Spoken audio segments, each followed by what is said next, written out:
guys, welcome back to my YouTube channel. Thank you so much guys for tuning into this channel. Guys, it looks as if all soapies are running out of episodes. Maybe we have to vote for actors to be categorized as essential workers. What do you think, guys?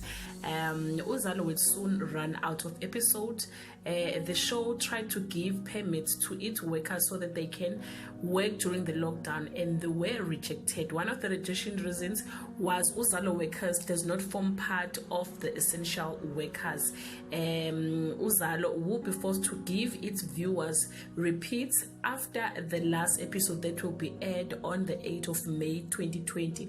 Uzalo producers, guys, were worried that they will lose the viewers as number one soapies in SABC1. They have tried to maintain their standard, but tough luck, guys. This is very bad news for us as the viewers. It look like we'll be more stressed as we won't have soapies to watch. Drop your comment below if you think the actors must be regarded as essential workers, guys. It's really bad. Stay safe at home. I love you so much, guys. Bye.